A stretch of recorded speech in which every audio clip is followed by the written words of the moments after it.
Welcome back, Coach's Corner. It's time now to talk Ponca City football with Coach Allen. It's homecoming week, and the Tulsa Washington Hornets come to town for the district opener in week 4 of the high school football season. The old adage is you try to pick a weak opponent for homecoming, and we didn't do that this year, did we, Coach? No, no, and please, Booker T fan, we're not trying to think that of anything else there. We just that's where we looked at we actually had a lot. Our home games are tough, and it came down to Booker T and Bigsby. Who else? I think even Bartersville later on down the road, and that at this point in time we just felt like it would be better to get homecoming earlier in the year, because in the past sometimes our homecomings have been in November. Literally November or late October, and I remember homecomings kind of being in the middle of the season, so it was more of a timing thing. Well, homecoming means girls in dresses, and if the weather's cold, it doesn't work. So you want to get those things over with, so you make sure that part of it is all okay. Speaking of weather, you and I have been around the old game of high school football for a long time, and I've never seen a high school game canceled before. I don't know whether you've ever been part of that, but Friday at Sullivan Stadium against Shawnee, we had a first for me, and maybe just some general thoughts on, first of all, the cancellation of the ball game. Yeah, I mean, we obviously, everybody had their phones out all day long. We knew there was going to be storms. At first, it was how bad.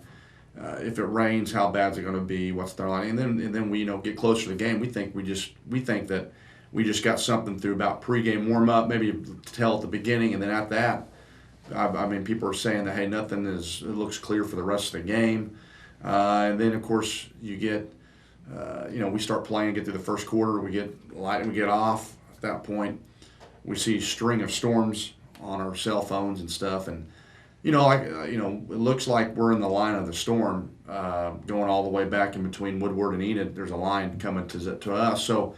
Had to meet with the ADs and the other coach around 9 o'clock, and when I left the coach's office, that line had still on the radar still looked like it was going to be a while. But shortly after that, everybody, I've been told the radar did change, and and maybe if we had that information at the meeting, we would have, literally, we would probably have discussed that. But we literally left our offices around 8:55, and that line was still there. So, anyway, it's not like they were 20, 30 minutes away. They were 2 hours away, too. So, we had to make decisions and totally understand that. But no, wish we would have played the game. What I know our fans understand, I don't mean this to be rhetorical, but the safety of the players and the fans, the officials, the coaches, that's the first thing, because even if it looks like you can play, if you take a chance, you go out there, something happens, nobody wants that. So with it being a non-district game, did that have a bearing as well, Coach? Yeah, it did. I mean, for both, I could tell Coach Brown, same with, and I understand that it was non-district as far as nobody's hurt. That was one of those, nobody's hurt, it's non-district. Go out there, and I get that. We would hate to have something happen, real bad to one of our guys going into, where district, where it does, technically count as far as everybody's goal for the playoffs. So, totally get that. But at the same time, my competitive nature, I want to try to get a W, which, we feel like we've got a club that can compete this year with about anybody. We want to try to get another W, but I totally understand the non-district and the players getting hurt, and then the travel for Shawnee back. So all that goes into play, and totally understand it. Well, we got 12 minutes of football in it. It was 12 pretty good minutes of football. The Wildcats actually led 10-6 at that point. Coach, we did a couple of real good things. First of all, we kicked a long field goal, which I know had to make you happy, and then we had a defensive score as well. The offense had played pretty well, moved the ball, but we did a couple of things right there, including that young sophomore Hawkins, who made a heck of a play. So at least you did get something on the field out of that ball game. Absolutely, Dalen Hawkins. First, let's just talk about that story. It's his first start. We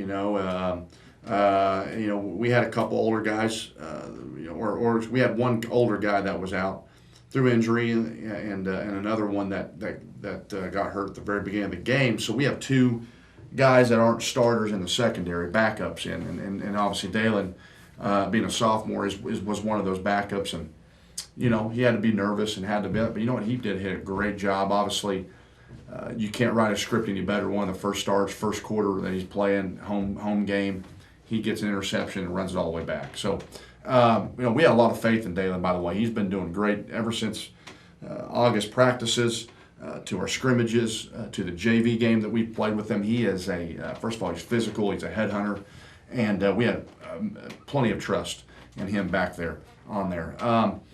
Let's talk about special teams like you just mentioned. Our special teams play was a big focus this week. It never was a complete phase in any of our first two games, meaning we didn't do all special teams.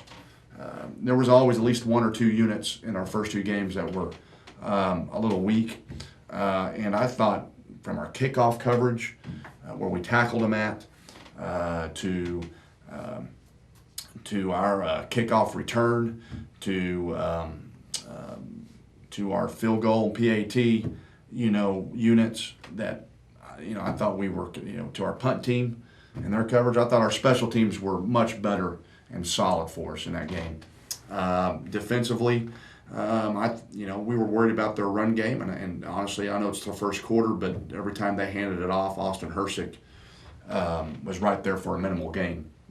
And just second week in a row, though, the deep pass has got us early. Literally first pass of scrimmage, and so that's been a concern for us. Is the last couple of weeks is why we've had that happen 2 times now in a week, that early on in the game we get thrown deep on.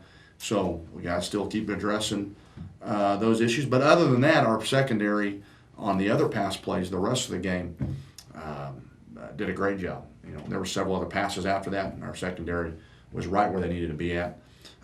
So it's just something we got to look at and focus better on. And then offensively, drove the ball several drives, drove it good, multiple first downs, got in their territory. I think 1 or 2 times, and you consider their red zone, but just came up. Had a miscue of some sort, whether it be a bobbled snap or something like that kind of threw the timing off on the play and got us behind the chains a little bit. So. Credit to their defense. They were stopping us first, and we did not score a touchdown in those first couple of drives, but we moved the ball and it felt like we were going to have opportunities throughout the night. If there's a call that I think is the hardest for a head coach in high school football, it's that 4th and 6 at the other team's 14-yard line. Yeah. Because you want to go for it. Yeah. Because unless you're college or pro, your special teams, nobody's perfect in that, Sure, especially at the high school risky. level. It's Yeah. risky. So I always thought that, 4th and 2 or 4th and 3, inside the other team's 15-yard line, I always thought that was the hardest decision you guys had to make. And you made it the other night. I'm sure you thought about going for Absolutely. it, and then you I made did. it. I did. And, you roll the dice, and it came up 7s, because when that kid hit that field goal, Mitch Wilson, you could just almost see collectively, okay, this is gonna get us right back in the game. But more importantly, it's gonna have a longer effect, I think, on this team during the season. No doubt, but you're right. As a high school coach, it's a little different than even the college pro levels. Definitely the pro level, and obviously college. Of that, you're not, high school special teams. Sometimes it's not always automatic, and you're right. Sometimes it is worth going for it on 4th down. And that we face that, and you're right. I face that inside because our offense can move the ball. We can easily get, not easily, but we can get 5-6 yards possibly in every end of that deal, or we go for a kick, a field goal PAT who has struggled at times in the first couple of games. So I'm glad I made that decision, and Mitchell Wilson looked good doing it. The protectors up front. The holder, Caleb Cervantes did a great job and looked good. Snap, hold, Yeah. blocking, there's a lot of stuff to it, and everybody just sees the ball when it goes up, and whether it goes through or not, there's a lot more to it than that. Booker T, Washington this week, they also had their game canceled, Coach, on Friday, so both teams should be well rested. District opener, there is a lot on the line this coming Friday at Sullivan Stadium. Hey, what can you say? It's Booker T. I think Phil, you might correct me. Is it both? I know at least one of the large state newspapers. They're number one, 6A2, maybe both. I've already beat Midwest City this year. I think it was a 28-16.